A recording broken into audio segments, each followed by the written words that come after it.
Cold open. The distress call echoed through the void, trembling with fear. Please, if anyone's out there, we're dying. The bridge of the UHS Damascus was silent, lit only by the pulsing glow of red alert indicators. Beyond the glass canopy, space stretched endless and cold, except for the dying flicker of the mining colony on Ardent 4. Signals confirmed, Lieutenant Vale said, adjusting the comms. It's not a trap. It's desperation. Captain Elara Myles stood at the helm, jaw locked, her green eyes fixed on the readout. 37 distress calls in 37 days. Civilian outposts. Scientific labs. Now this. A refugee colony barely on the map. All destroyed within hours of sending their final message.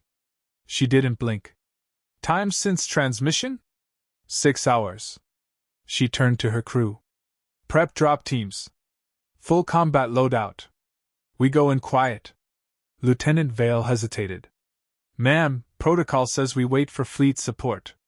Elara's voice dropped to a whisper. Protocols for politicians.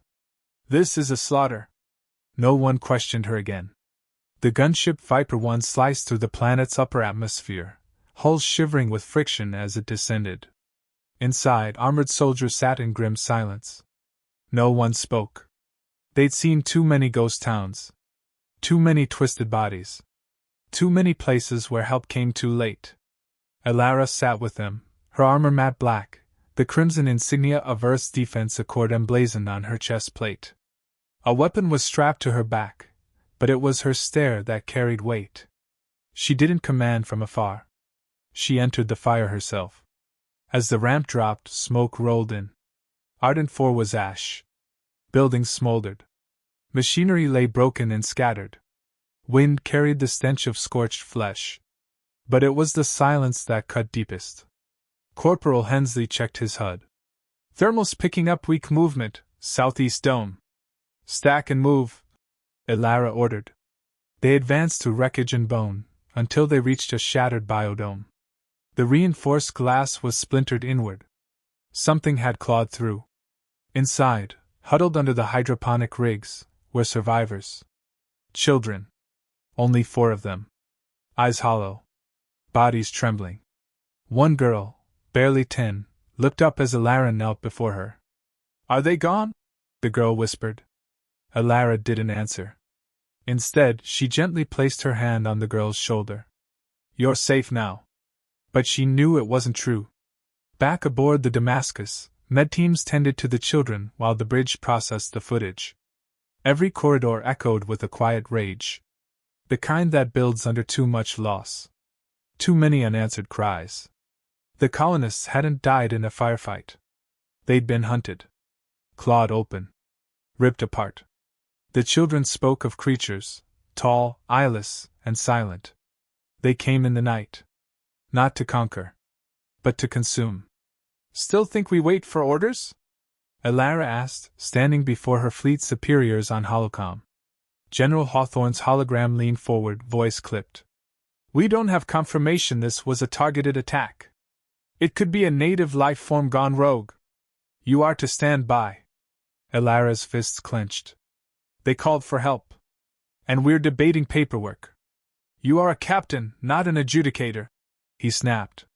No, sir, she said, voice steady. I'm a human being. And we just found proof they're not just killing us. They're studying us. She cut the transmission. In the war room, holograms flickered, maps of dead colonies, data overlays of alien claw marks, heat traces matching no known species. Patterns emerged. Not random. Strategic. Elara stared at the system grid. Colony after colony, falling in a curved path. Like something sweeping in, spiraling toward Earth. They're probing our reach, she muttered.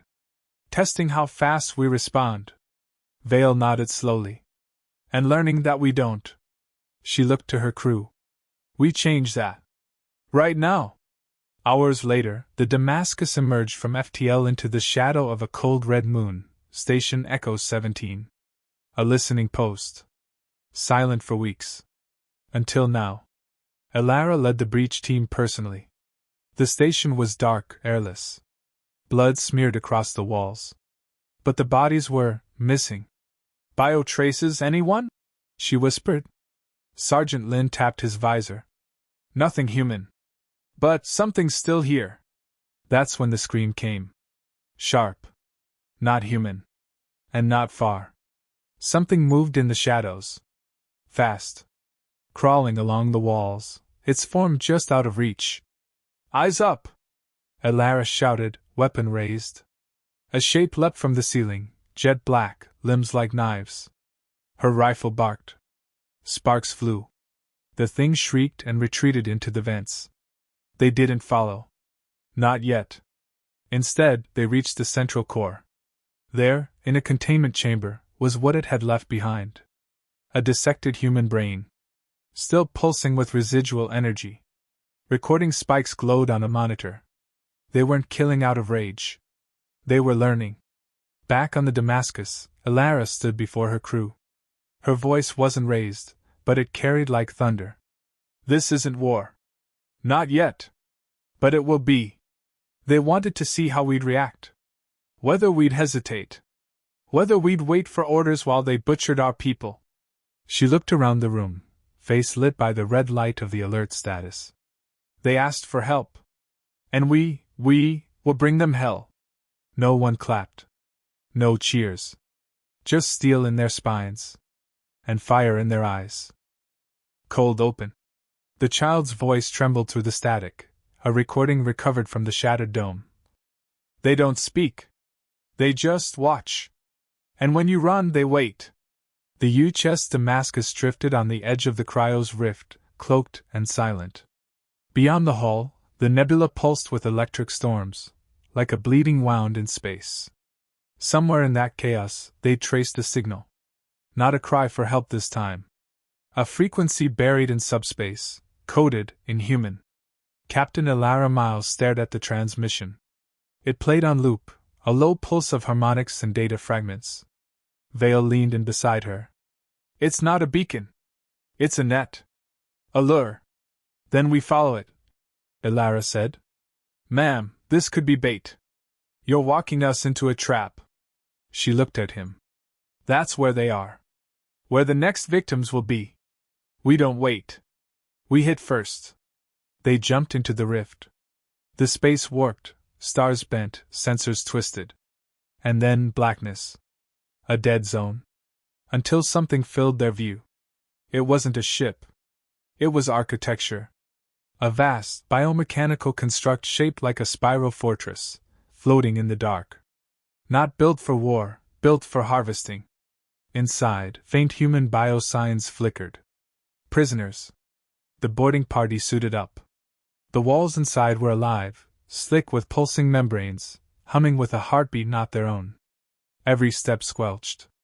Every light was organic. Movement whispered through the tunnels, unseen. Elara gripped her rifle tighter. Keep formation. Extract the living. Plant charges. We leave nothing of this place standing. They moved deeper. Halls curved unnaturally. Physics bent. Sound warped. Somewhere, a human screamed. Then was silenced. They reached a chamber. Cages. Transparent, fluid sealed. Inside, humans. Alive. Eyes vacant. Hooked into pulsating nerves from the walls. Feeding data? Vale's voice cracked. They're using their memories, like files. Elara stepped forward. A man inside the pod opened his mouth. No words, just a howl of agony as the neural siphon surged. Lin lifted his weapon. Permission to end their suffering, Captain. Elara looked at the man. Then at the alien conduit humming above. No. We take this whole thing down with them gone first. They deserve to die free. In the control node, the walls shivered. A figure emerged from the membrane, tall, insectal, segmented like bone wrapped in obsidian. It didn't attack. It simply stared. Target acquired, Lin whispered. Orders? Elara raised her rifle, but the creature didn't flinch. Instead, a voice filled the chamber. Not through sound, through their minds. You are anomalies. You choose pain, defiance, unreasonable resistance. Vale stumbled back, gripping his head. It's inside us. The creature's words echoed again. We adapt. But you do not learn. You burn. Elara stepped forward, her voice low. You took our people. You dissected them. You tore children from their homes. The creature tilted its head. So you will escalate? We asked. You brought fire. Now we consume. Then it vanished. Not teleported, absorbed into the wall. Alarms shrieked. They'd been found. Back aboard the Damascus, the crew scrambled. The structure around them began to shift, closing in. It's changing its internal layout, trapping us! Vale yelled. Elara slammed her fist into the console. Trigger the remote charges. Now! Detonations echoed through the transmission feed. One by one, chambers collapsed. They made it out with only minutes to spare. But it wasn't over. As they jumped back to open space, sensors caught movement. Dozens of signals. Hundreds. An entire fleet, emerging from the rift behind them. Elara stood before her crew, hollow-eyed but burning with fury. They baited us. Gave us just enough to strike. So they could watch. Vale approached, jaw clenched. We're not fighting one hive. We're fighting a civilization. And we've just declared war. She looked at the tactical display, red dots spreading like blood. They've mapped us. They know we care. That we rescue. That we mourn. And they'll use it. She turned to engineering. Send the message. Every fleet. Every colony. Code black. Vale blinked. That means full planetary lockdown. No, she said. That means we stop running. Hours later, Elara sat alone in her quarters. A child's drawing was pinned to her wall, the one from Ardent 4. A stick figure family. A sun. And a giant shadow looming above. Beneath it, the child had written in shaky letters. They watch. She closed her eyes. They had begged for help. And now, the answer would be war. Cold open. The first colony fell in silence. The second was broadcast live. By the third, humanity finally understood. They weren't trying to win a war. They were trying to erase us. The Earth Defense Accord had never called a total mobilization in 2 centuries. Not when Mars burned. Not when Earth itself shook during the Hellion riots. But now, the stars blazed red with warning beacons. Every fleet. Every outpost. Every able body. War had arrived. Captain Elara Myles stood aboard the Damascus, orbiting the shattered moon of Daraxus Prime. Beneath them, the ruins of the 7th mining colony. No survivors. No bodies. Only smooth black husks, as if the people had been melted away and scooped from the inside. She stared at the holomap. Red pings were spreading, too many to count. Entire sectors lost within hours. Vale stepped beside her, voice low. 23 colonies gone in 6 days. No transmissions. No defenses triggered. Just gone. Elara didn't blink. What's the closest target? Vega 9. Civilian terraformers. 17,000 lives. She turned to the command team. We intercept. But ma'am, Lynn said, we're outgunned. Their ships. We intercept, she repeated. They want us to hesitate. That's how they win. The Damascus jumped into orbit over Vega 9. The planet was blue, serene. Too quiet. Sensors flared. They're here, Vale whispered. Already on the ground. The invaders didn't arrive in ships. They emerged from the earth. Drilling up from beneath, like parasites. Tall, skeletal forms with bladed limbs and blank faces. No engines. No language. Just purpose. Elara led the charge herself. Dropships pierced the atmosphere like daggers. Her squad hit the ground hard, rifles up, hearts tighter. A mother clutched her child behind a transport truck. The creature moved toward them, slow, deliberate. Then stopped. It saw Elara. It recognized her. She fired first. The battle was chaos. Flamethrowers ignited alien hives. Civilians were pulled from shelters and rushed into evac ships. Drones buzzed overhead, dropping precision bombs. But the enemy didn't retreat. They adapted. One soldier screamed as his armor dissolved on contact with a black mist. Another was impaled by a tendril that grew midair. Their tactics weren't random. They were learning in real time. Vale's voice crackled through comms. "They've hijacked our satellites. We're blind." Elara ducked behind cover, dragging a wounded civilian with her. Lynn called out, panicked. "They've breached command. We're losing the uplink." She looked around. Retreat was death. Holding position was worse. There was only one option. "Blow the uplink," she ordered. Vale gasped. "That'll cut us off from Earth. And them from us." He hesitated. Then nodded. A second later, the sky lit up. Boom! The tower collapsed. The planet went dark.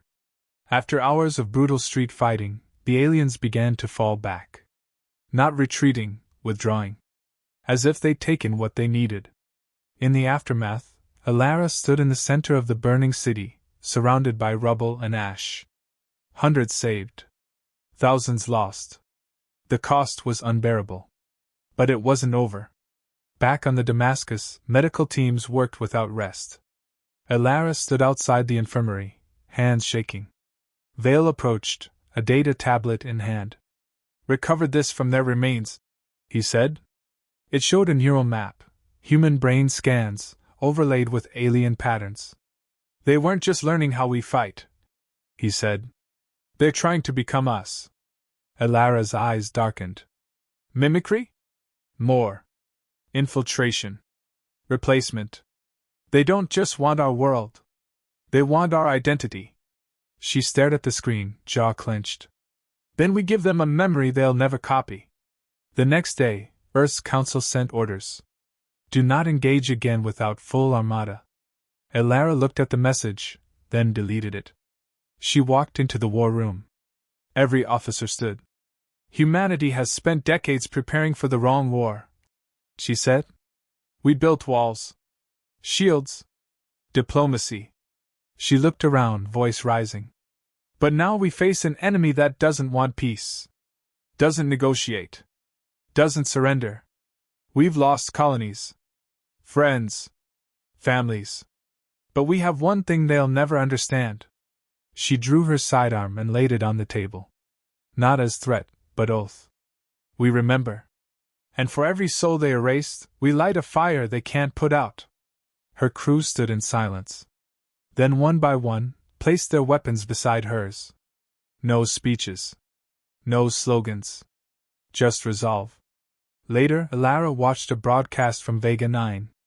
A girl, no more than 12, wrapped in soot-stained blankets, sat beside a destroyed home. The reporter asked her, "Are you afraid they'll come back?" The girl didn't blink. "They will," she said. "But now, we'll be waiting. Cold open. They thought they understood us, our strategies, our instincts, our pain. But they made one fatal mistake. They never understood our wrath." The stars over Halion burned red as the combined human fleets gathered, hundreds of warships stretching across the black like a steel ocean. Carriers, destroyers, dreadnoughts. Every flag, every division, every soul willing to stand. The final assault was no longer a possibility. It was inevitable. Captain Elara Myles stood on the command deck of the UHS Damascus, armored and silent. Her eyes traced the tactical hologram. At the center was their target, the core nexus. A living construct buried within a dead moon, the central mind behind every signal, every slaughter, every stolen voice. Vale's voice broke the silence. "Council says to proceed with extreme caution. No heroics." Elara gave a faint smile. "This isn't heroism. It's vengeance." The fleet surged forward, jumping in synchronized waves. The dead moon of Karen loomed ahead, cracked, bleeding dark light from its fissures. Around it, a swarm waited. Alien vessels, unlike any ever classified, shifting, fusing, rebuilding themselves mid-flight. Each one unique. Each one a weapon. Begin attack pattern Delta, Elara ordered. No formation breaks. Burn through. The space around them erupted in chaos. Plasma fire tore through enemy ranks. EMP bombs shattered sensor nodes. Human ships fell, but they didn't retreat. For every one destroyed, two pushed forward. Inside the chaos, the Damascus broke through the outer ring. They dove straight toward the moon. The core nexus was alive, part machine, part mind, part memory. The entrance wasn't a hangar. It was a throat. As they descended, the walls pulsated with thoughts not their own. Words drifted across the neurofeeds, whispered through shipboard speakers. You are shadows. You are chaos. You will be reformed. Elara cut the channel. You want our minds? She muttered. Come try. Landing teams deployed into the heart of the Nexus. The corridors were warm, pulsing with red light. Each step they took, the walls twitched. The place felt them. Responded to them. Suddenly, the pathway widened into a vast chamber, a cathedral of bone and light. In its center floated the mind form. It wasn't a creature. It was a mirror. A shifting, humanoid shape flickering between 1,000 human faces. Soldiers. Children. Civilians. All the ones it had absorbed. And at the center of its chest, a pulsing orb. The cognisphere. Its brain. Its memory bank. Its identity. Elara raised her rifle. That's the target. The mindform's voice filled the chamber. You carry pain. But we offer purpose. Join us. Let extinction end with unity. Vale stepped forward, weapon steady. You murdered billions. You butchered children. And you taught us that death defines meaning. Thank you.